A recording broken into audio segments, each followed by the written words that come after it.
நம் ஆண்டவராக இயேசு கிறிஸ்துவின் அருளும் ஆசீரும் உங்களோடு என்றும் இருப்பதாக.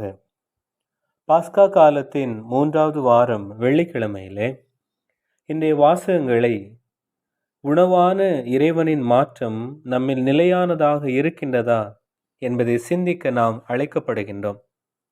நம்முடைய அன்றாட வாழ்வில் நாம் செய்கின்ற எல்லா செயல்களிலும், பயன்படுத்துகின்ற வார்த்தைகளிலும் பல்வேறு நேரங்களில் நம்மில் பிறரில் மாற்றங்களை ஏற்படுத்துகின்றது.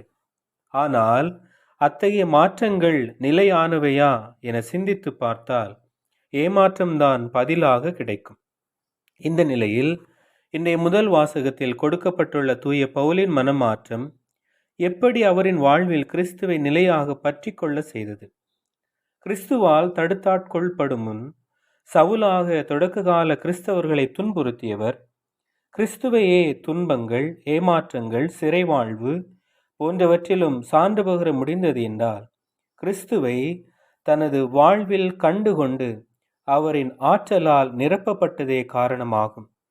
பவுலின் அழைப்பு திருத்துதர் பணிகள் நூலில் 9வது அதிகாரம் 1-18 இறை வார்த்தைகளிலும், 22வது அதிகாரம் 3-16 இறை வார்த்தைகளிலும், 26ஆம் அதிகாரம் 2-18 வார்த்தைகளிலும் 3 பகுதிகளாக கொடுக்கப்பட்டுள்ளன.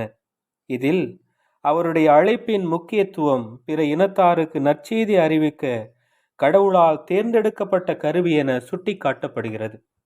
இதன் பின்னணியில் நற்செய்தியில் தன்னையே உணவாக தருகிறேன் என்ற இயேசுவின் வார்த்தைகள் யூதர்களுக்கு ஏற்றுக்கொள்ள முடியாதாக இருப்பினும் அதன் உள்ளார்ந்த அர்த்தத்தை புனித பவுலின் மனமாற்றத்தின் வழியாக புரிந்து கொள்ள முடிகிறது.